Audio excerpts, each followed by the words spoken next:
Mahathir, তুমি কি এই ত্রিকোণী সেট ব্যবহার করে হ্যাঁ সমান্তরাল রেখা আঁকতে পারো? হ্যাঁ পারি। ঠিক আছে, ওকে। এটা তো আমাদের এখানে সামুদ্রিক আঁকতে লাগবে, হ্যাঁ। তাছাড়া সমান্তরাল রেখা অনেক ক্ষেত্রে আমাদের জ্যামিতিতে আঁকার প্রয়োজন হয়। তুমি এটা আমাকে একটু এঁকে দেখাও। আচ্ছা, তো প্রথমে আমরা মন মতো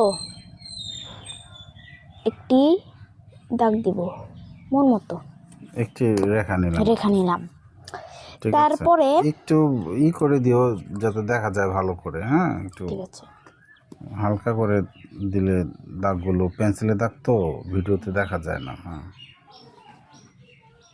হ্যাঁ এই যে এখন আমরা এই যে ছোট ইটা ওটা এই যে দাগের সাথে লাগিয়ে দিব। তারপর না এই যে ওর পাশে নিলে হবে। এই যে আমরা দাগের সাথে এই যে এভাবে লাগিয়ে নিলাম। ঠিক আছে, ফাইন। তারপর এই যে যে বড়টা আছে দাগের সাথে ভালো করে লাগে নাই, এই যে ভালোভাবে যাতে মিশে আর কি, হ্যাঁ।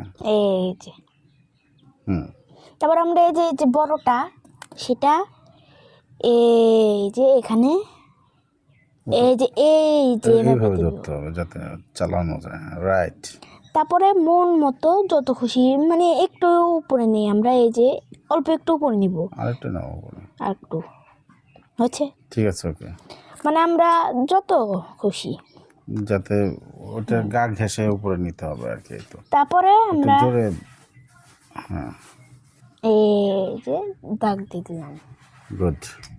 এখন এই সরলরেখা দুটো নাম দিয়ে দাও। তাহলে ক খ